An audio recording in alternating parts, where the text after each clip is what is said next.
4 PM news network में दोस्तों आपका स्वागत है। मैं हूं आपके साथ राशिद ज़हीर। एक ऐसा सांसद जिसने अभी थोड़े दिनों पहले संसद में जब बच्चे के बारे में एक कानून पेश करने की बात आई थी तो प्रस्ताव पास किया था कि 2 बच्चे हों या 1.5 हों या 1 हों।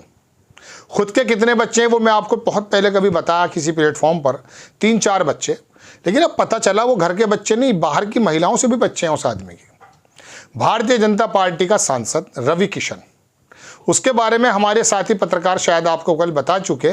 महिला आई, अपनी बच्ची को साथ रखा और बताया कि ये बच्ची रवि किशन की है। रवि किशन जब पर्सनली मिलते हैं तो कहते हैं हाँ मेरी बेटी है, लेकिन पब्लिकली नहीं बताते हैं। मैं इस बारे में कोई ज़्यादा नहीं, उनका पर्सनल खबर है, पर्सनल बात है, मुझे बदनाम भी नहीं करना है किसी को, भाई अपनी अपनी बात है, दोनों की रजामंदी से ही वो बालक पैदा होते हैं। लेकिन मुझे एक्चुअली खबर वो याद आ गई, मैंने ही बनाई थी इत्तफाकन, 2-3 साल पुरानी बात हो गई, वो मैं निकाल कर लगा दूंगा अखबार से। रवि किशन ने पेश किया था वो, तो उस वक्त रवि किशन के बच्चों का भी मैंने पता किया था कितने हैं, तो गालिबन 3-4 बच्चे या 2 से ज़्यादा ही बच्चे थे, मतलब पता चला एक बच्चा कहीं और भी है। आपको याद आ जाएगी, ये देखें खबर। एक साहब है, उन्होंने ट्वीट किया कि बीजेपी सांसद रवि किशन पर महिला ने लगाया आरोप, 25 साल पुराना रिश्ता है, बेटी और मुझे अपनाएं। छोटा सा वीडियो आप पहले देख चुके हैं, लेकिन देख लीजिए फिर भी आप।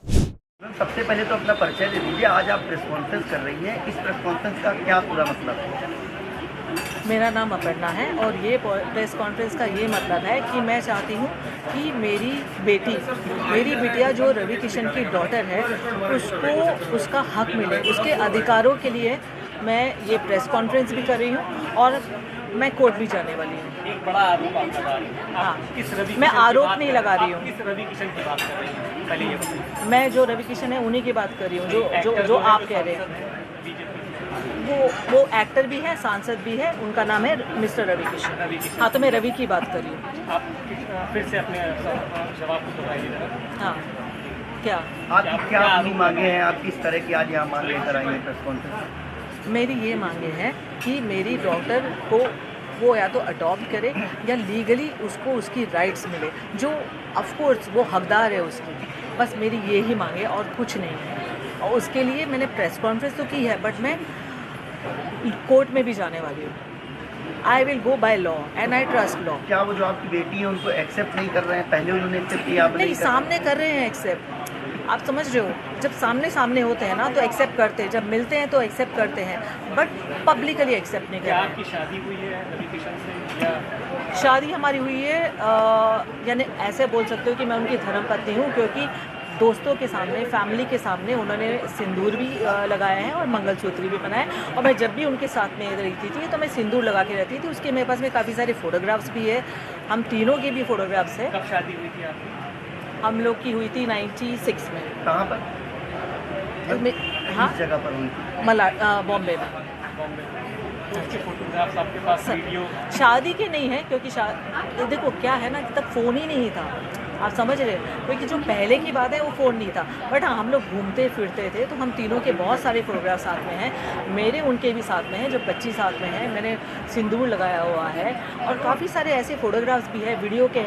उनकी मम्मी डैडी के साथ में भी वीडियो है, जो उनकी बहन की लड़की है, वो कह रही मामी आप अपने सास ससुर के लिए कुछ कहो। वो सारे वीडियो हैं जो मैं कोर्ट में देने वाली। देखिए, मैं तो कह ही रहा था, लेकिन एक गणेश कुमार हैं, उन्होंने लिखा, आपने वीडियो देख लिया, कि ये वही हैं जिन्होंने जनसंख्या नियंत्रण विधेयक का आह्वान किया था, है ना। आयरनी के बहुत सारे बच्चे हैं और बहुत सारी पत्नियां। आह्वान भी किया था और लोकसभा में के अंदर प्रस्ताव भी पेश किया था। देख लीजिए, धर्मेश दीक्षित साहब हैं, वो लिखते हैं कि जनसंख्या नियंत्रण कानून का बिल लाने वाले रवि किशन के बच्चे तो क्या, अनेक पत्नियां भी हैं। जय हो हाइपोक्रेसी बाबा की। अब दोस्तों, हालात ये हैं कि वो बंदे बताएंगे, एक मिसाल सुनिए आपने, कि वो 900 चूहे खा के बिल्ली हज को चली। आप आके बताते हैं, ये तो हम सुनते हैं कि जितने भ्रष्टाचारी थे वो सब आकर के धुल करके साफ़ हो गए हैं, फैना ही लेना, सफ़ेद कपड़े हो गए सबके। तो वो लोग जो विपक्ष में थे, जब बागड़ बिल्ले थे, यहाँ पर आए तो वो माननीय बन गए, और जो नहीं माने उनके ऊपर झूठे या सच्चे इल्ज़ाम लगाकर जेल भेजने की तैयारी है, नोटिस भी मिल जाते हैं। एक साहब बता रहे थे मुझे जयंत चौधरी के बारे में, कोई ये एविडेंस नहीं है, जनरली जो बात चल रही थी सूत्रों से वो बता रहा हूँ, कि जयंत चौधरी के संबंधी और उनके पास ईडी का मसला होने वाला था। सहारनपुर का कोई बंदा है जो गृह मंत्री के बारे में बताया जाता करीब है, उसने डीलिंग कराई और जयंत चौधरी डर के 7 सीटें मिलने के बाद चले गए भारतीय जनता पार्टी में। ये कोई एविडेंस नहीं है इसका, ये जनरल बात चल रही थी सूत्रों से, इसलिए मैंने आपको बताया। तो दोस्तों बात यह है कि बच्चे पैदा करते हैं आप, जनसंख्या नियंत्रण बिल लाएंगे भी आप, तो उस वक्त ये तो कहा जा सकता था कि मोदी जी या बीजेपी का आला कमान से कि साहब ऐसा है मेरे घर में बच्चे बहुत सारे हैं और मैं अंदर की बात आपको बता नहीं पा रहा हूँ, बाहर भी पत्नी है, आरोप के मुताबिक उसकी भी बेटी है, अब खुल गई पोल। तो मेरे कहने का मतलब ये दोस्तों, नारायण दत्त तिवारी भी याद आ जाते हैं मुझे कभी कभी इन चीज़ों से। कहने का मतलब ये, अब तो खैर वो स्वर्गवासी हो गए, लेकिन दोस्तों बात ये है कि जिन्हें आप जना क्या समझते हैं वो कुछ और निकलते हैं। बहुत से लोगों ने जना क्या क्या बातें कही। एक साहब है नवीन कुमार, उन्होंने कहा कि भाजपा गिरोह कभी नारियों को न्याय दिलाया है? बिल्किस बानो, अंकित भंडारी, बीएचयू प्रकरण, देखिए बीएचयू के अंदर जो वो रेप हुआ, वो बंदे मध्य प्रदेश इलेक्शन लड़ाने चले गए भारतीय जनता पार्टी को, और मीडिया चुप और अब भी चुप। हाथरस, कठुआ, न जाने कितनी बेबस बच्चों की जीवन लील लिया है गिरोह के सदस्यों ने, और वो क्या कह रहे हैं, हमने ज्ञान, गरीब, युवा, अन्नदाता, नारी शक्ति। यह है नारी शक्ति जनाब।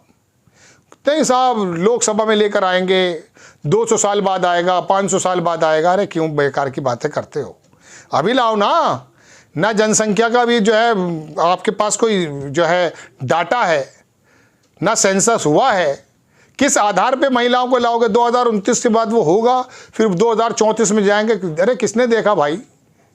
तो अब महिलाओं को, आधी आबादी को हम टारगेट कर रहे हैं, कर दो ना। लेकिन यहाँ तो मामला ही दूसरा चल रहा है, नेता पकड़े जा रहे हैं मालिश करवाते हो साहब। चिन्मय, क्या नाम उनका याद होगा आपको, सेंगर जेल जाते हैं, मालूम है आपको, फिर भी माननीय बने रहते हैं। और विपक्ष का जो है बंदा वो सबसे बड़ा गब्बर सिंह है। तो दोस्तों बात यह है, मुझे इस खबर को बनाना तो इसलिए याद आ गया कि रवि किशन से कम वो बिल नियंत्रण, जो जनसंख्या बिल नियंत्रण था, वो बिल उसको पेश नहीं कराना चाहिए। पता कर लेते हैं, योगी जी बड़े बेस्ट रहते, अगर बहरहाल उस समय शायद सांसद नहीं थे, उस समय तो मुख्यमंत्री थे, कोई ऐसा बंदा जो शादीवादी, अरे मोदी जी खुद ले आते, उन्होंने तो बच्चे की बात छोड़ो, वाइफ का भी मालूम है आपको। अब निरुहा ने कह दिया कि देखो योगी जी और मोदी जी, अब कह रहे हैं कि वो डीप फेक वीडियो, एक नई बात चली है, वीडियो जो हो उसे बता दो डीप फेक है। अब कौन जा रहा है लेबोरेटरी में, कौन जा रहा है बताइए? ये लेबोरेटरी जो है, मैं एक जगह गया, मैं अजीब सी बात बता रहा हूँ, मैंने साहब वो ऐसे मामला था आपके यहाँ कुछ, तो किसी अधिकारी से बात चल रही थी, बोले वो हस्त मिलान के लिए गए हैं। हस्त मिलान, सिग्नेचर गलत कर रखे थे किसी ने किसी काम पर, तो उस पर वो मुकदमा था। ये कहाँ जाएंगे? चंडीगढ़ जा रही है लैब में, कब आएंगे वो पता नहीं कब आएगी। क्या क्या लटकाने के मामले होते हैं। बहरहाल रवि किशन की बात पे मुझे याद आया कि मुझे बताना चाहिए कि आपको दरअसल ज्ञान वो दे रहा था बच्चों पे जिसके बच्चे घर में भी हैं और बाहर भी हैं। आपको खबर कैसी लगी अपनी राय कमेंट्स बॉक्स में ज़रूर दीजिएगा। चैनल को सब्सक्राइब कीजिएगा, शेयर कीजिएगा। नेक्स्ट टाइम में किसी खबर के साथ हाजिर होता हूँ। जय हिंद।